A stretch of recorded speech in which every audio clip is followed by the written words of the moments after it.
New Orleans Saints got it done in front of the home crowd, beating the Bears 20-12. Drew Brees played mistake-free football, 299 yards through the air, no picks. But check out the touchdown category. No touchdown passes from Mr. Drew Brees. On the ground, the Saints fumbled twice. Mark Ingram fumbled twice, including a crucial one late that gave the Bears the football, but New Orleans will hold on thanks to a late interception courtesy of Marshon Lattimore.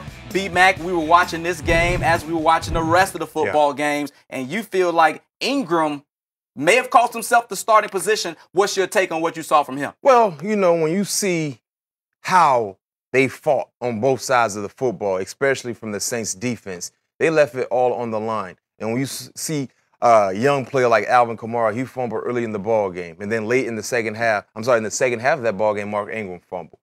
He got an opportunity once again, and then he fumbled, and both fumbles gave Mitchell Trubisky and that Chicago offense life. Yeah. And they almost snuck away with a big-time road win. And those are costly mistakes, and as a vet, you have to understand you probably will never play mistake-free football. But non-athletic mistakes is something that you cannot tolerate. And when I say non-athletic mistakes, things that you can control, jumping off sides, you know, holding, protecting the football. Now, he's used to people swatting at the football. Nothing new. And you got one pass with the first fumble. But the second one, inexcusable. Exactly. You can't have that. But the bright spot for me, New Orleans won a ball game against a team that kind of been struggling on the offensive side. And this was a trap game, in my opinion, because Chicago offensively did nothing a week ago. And we knew they wanted to really up their ante on the offense and get their young quarterback going. And they did some things, especially with Trubisky improvising and making plays with his legs. But Drew Brees threw no touchdown, right? Had a real good, efficient day, but did not throw one touchdown. They were 2 of 9 on third down. Drew Brees, future first ballot Hall of Famer, only scored 20 points at home.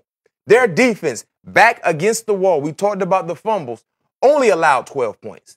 So we've been seeing the last few weeks, this New Orleans Saints defense look extremely good with a lot of young players that are playing with a lot of confidence. Marcus Lattimore, he's a baller. He had the game-winning, game-clinching Marshon Lattimore, I'm sorry, had the game-winning clinching interception today. He's been playing with a lot of confidence. He's quietly becoming one of the young, big-time playmakers in the NFL. That entire defense, Kenny Vaccaro, all these guys are playing lights out. And like I said, I understand it is Chicago, but I felt like this was a trap game based on how poorly Chicago played offensively and knowing that they need to do a lot more, but the Saints defense shut them down from start.